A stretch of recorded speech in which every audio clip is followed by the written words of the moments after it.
Lecture de l'histoire de la rédemption. Chapitre 35. L'Église s'organise. Ce chapitre est basé sur Actes 6, 1 à 7. En ce temps-là, comme le nombre des disciples augmentait, les Juifs parlant grec se plaignirent des Juifs du pays. Ils disaient que leurs veuves étaient négligées au moment où chaque jour on distribuait la nourriture. Acte 6, 1. Ces Juifs, appelés hellénistes, habitaient d'autres pays où l'on parlait la langue grecque. La plupart des Juifs convertis parlaient l'hébreu, mais ceux-ci, qui avaient vécu dans l'Empire romain, parlaient uniquement le grec. Le mécontentement commença à se manifester parmi eux parce que les veuves indigentes ne recevaient pas une aide aussi importante que celle dont bénéficiaient les nécessiteux juifs. Toute injustice en ce domaine était une offense à Dieu. On prit rapidement des mesures pour que la paix et l'harmonie soient rétablies parmi les croyants.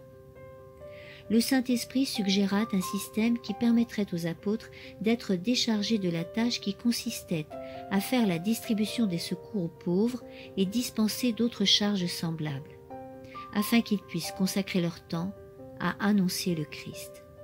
Les 12 apôtres réunirent alors tout le groupe des disciples et leur dirent : « Il ne serait pas juste que nous cessions de prêcher la parole de Dieu pour nous occuper des repas. C'est pourquoi, frères, choisissez parmi vous 7 hommes de bonne réputation, remplis du Saint-Esprit et de sagesse, et nous les chargerons de ce travail. Nous pourrons ainsi continuer à donner tout notre temps à la prière et à la tâche de la prédication. » Acte 6, 2-4. L'Église choisit donc 7 hommes pleins de foi, ayant la sagesse de l'Esprit de Dieu, afin qu'ils remplissent cette fonction dans l'œuvre du Seigneur. On choisit en premier Étienne, qui était juif de naissance, mais qui parlait le grec et connaissait bien les us et coutumes des Grecs. C'est pourquoi on estima qu'il était le mieux à même de diriger et de superviser la distribution des fonds destinés aux veuves, aux orphelins et aux vrais pauvres. Ce choix fut approuvé de tous, et le mécontentement et les murmures cessèrent. Les 7 hommes ainsi choisis furent solennellement consacrés pour leur tâche par la prière et l'imposition des mains. Ceux qui furent mis à part pour cet office ne furent pas exclus pour autant du ministère de la prédication, bien au contraire. Il nous est dit : Étienne, qui était rempli de force par la bénédiction de Dieu, accomplissait des prodiges et des miracles parmi le peuple. Acte 6, 8. Ces hommes étaient pleinement qualifiés pour enseigner la vérité. Leur calme, leur discernement et leur discrétion les rendaient aptes à résoudre des cas difficiles en matière de litige, de plainte ou de jalousie.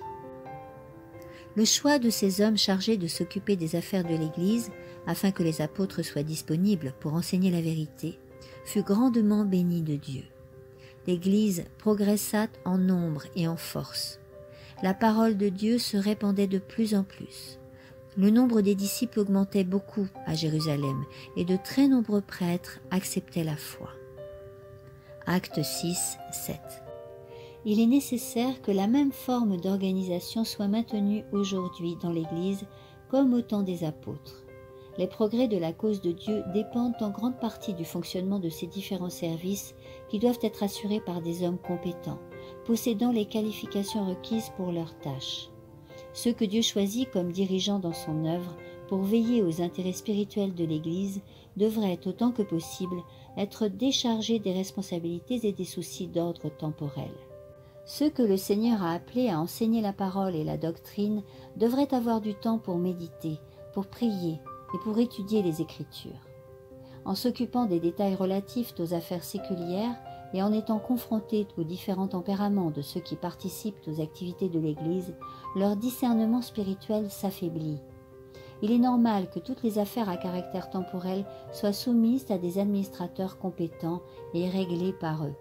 Mais si ces affaires sont compliquées, au point que ceux-ci ne sont pas capables de les résoudre, elles devraient être portées devant un comité composé de ceux qui sont chargés de superviser l'Église tout entière.